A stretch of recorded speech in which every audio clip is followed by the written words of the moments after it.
سڵاتان لەبێ بینەرانی ئازیز و خۆشەویستی تەلەڤیزیۆنی کۆمەڵا لەگەڵ هاوڕێیانی هاوکارم هاتوونێتە خزمەتتان بۆ پێشکەشکردنی هەواڵەکانی ڕۆژی سێشەممە.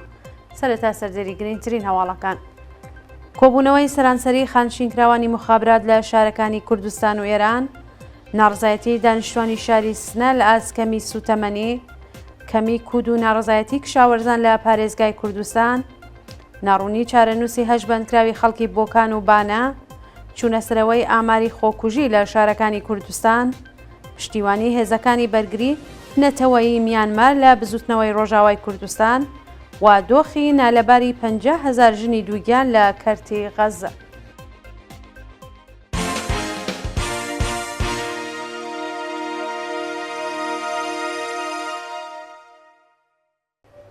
درێژی هەواڵەکان. کۆبوونەوەی سەراسەری خانشینکراوانی مخابرات لە شارەکانی کوردستان و ئێران. ڕۆژی دووشەمە 24 مانگی ڕازبەر خانشینکراوانی مخابرات لە شارەکانی کوردستان و ئێران دژ بە دۆخی خراپی ژیان و معیشەت کۆبوونەوە. بەپێی راپۆرتەکان خانشینکراوانی مخابرات بەپێی ڕەواڵی دووشەممەی هەر هەفتە دژ بە دۆخی خراپی معیشەت لە شارەکانی سنە، کرماشان، ئیلام، ورمێ، خۆڕەماوە، زەنجان، ئەردەبیل، تەورێز، تاران، مەشهەد، ئیسفەهان، بەندەرعەباس، کرمان، زاهیدان، ڕەشت، ساری و چەند شاری دیکە ئێران خۆپیشاندانیان کرد.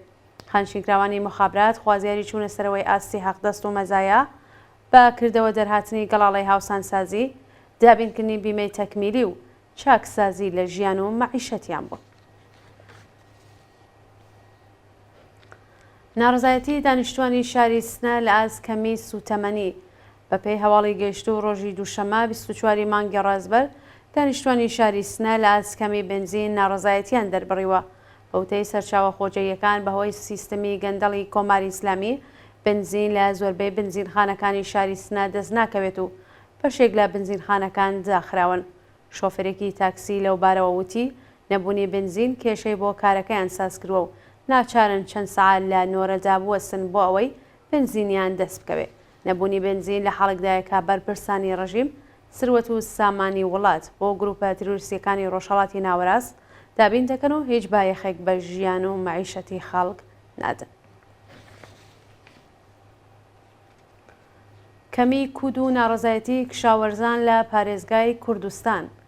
بەپێی هەواڵی گەشتوو لەگەڵ دەستپێکی وەرزی پاییزی چاندن لە پارێزگای کوردستان، کشاوەرزان تووشی چەندین کێشە بوونەتەوە و بەرپرسانی جیهادی کشاوەرزی وەڵامی داواکاریەکانیان نادەنەوە. بەپێی زانیاریەکان لە وەرزی پاییزی چاندنی کشاوەرزان تووشی کێشەی کەم ئاوی و نەبوونی کود بوون و کاتێک سەردانی جیهادی کشاوەرزی دەکەن تەنیا بەڵێنی درۆیان پێدەن. هەروەها کشاوەرزانی بەشێکی زۆر لە شارەکانی کوردستان لە وەرزی بەهاری کشاوەرزیدا بەهۆی کەڵگوەرگرتن لە کودی ماوە بەسەرچوو تووشی میلیۆنان تمەن زیانی ماڵی بوون. گواستنەوەی کۆڵبەرێک بەهۆی سەختی برینەکانیەوە بۆ نەخۆشخانەیەکی تاران. ئەمیر کەریمی کۆڵبەری خەڵکی گوندی گۆشخانی سەر بە سەوڵاوە کە بە تەقەی هێزە چەکدارەکانی حکوومەت بریندار بوو بەهۆی سەختی برینەکانیەوە بۆ نەخۆشخانەیەکی تاران گواسترایەوە. بە پێیزانیاریەکان ئەم کۆڵبەرە دووجار لە نەخۆشخانە نەشتەری بۆ کراوە و بڕیارە لە چەند ڕۆژی داهاتوودا سێهم نەشتەرگەری بۆ بکرێت.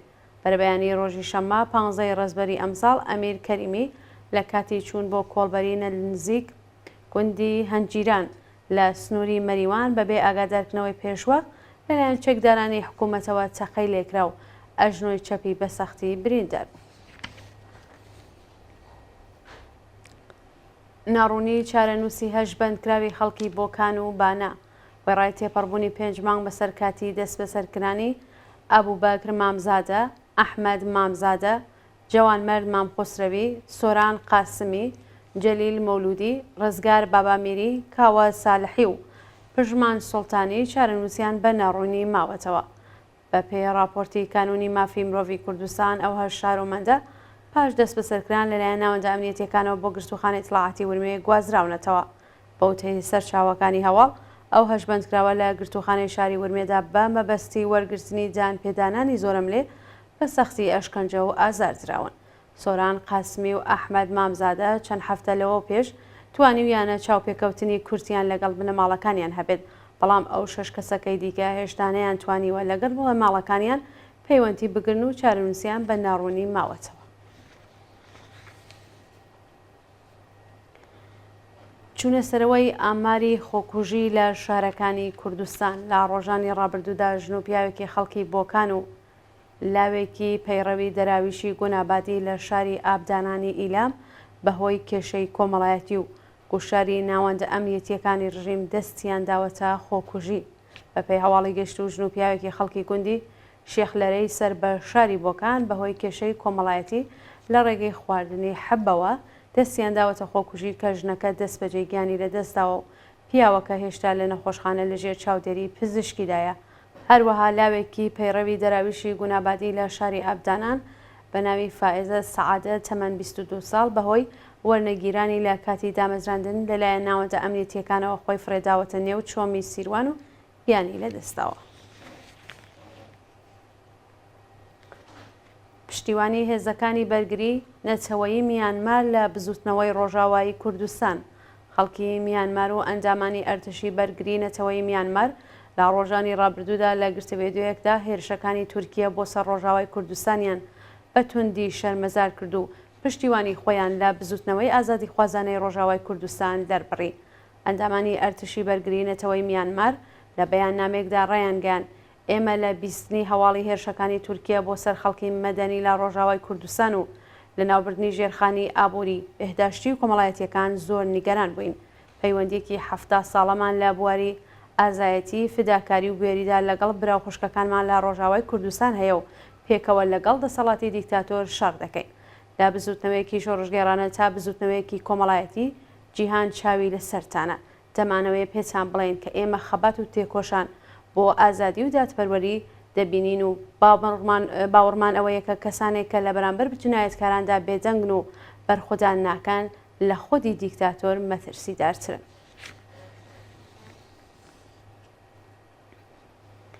کۆبوونەوەی کرێکارانی ڕەسمی لە سەکۆنەوتیەکانی باشووری ئێران.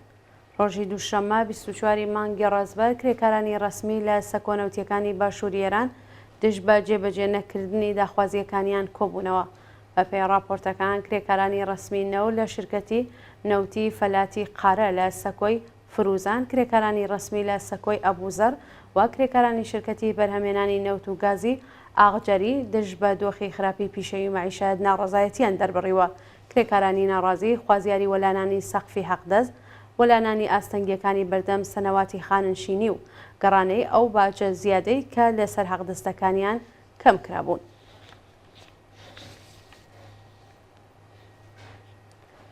کۆبوونەوەی کرێکارانی شرکەتی کیان تایر لە تاران ڕۆژی دووشەممە 24 مانگی ڕازبەر کرێکارانی شرکەتی کیان تایر لە ناڕزایەتی بە دۆخی خراپی پیشەیی و مەعیشەت کۆبوونەوە. بەپێی راپۆرتەکان کرێکارانی ناڕازی ڕۆژی دووشەممە بۆ دوهمین ڕۆژی بەردەوام دژ بە نەدانی حەقدەست و مەزایە دواخراوەکانیان کۆبوونەوەیان بەڕێوە بردووە. کرێکارانی ناڕازی وتویانە بەهۆی پەرداخنەکردنی حەقدەستەکانیان لە دۆخێکی خراپی مەعیشەتیدا دەژین و دروشمی فلستین و وێڵکە چارەسەری کێشەکانمان بکەین یان بەرز کردەوە.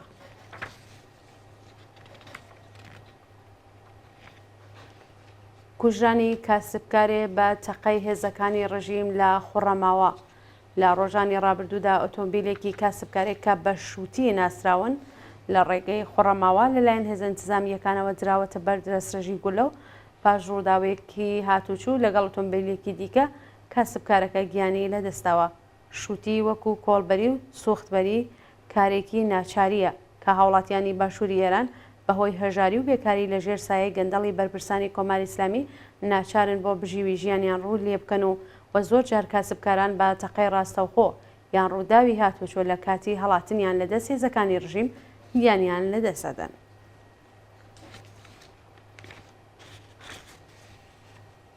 بەڕێوچوونی ڕێوڕسمێک دژی ئێعدام لەلایەن ڕێکخراوی لێبوردنی نێودەوڵەتی لە ئاڵمان.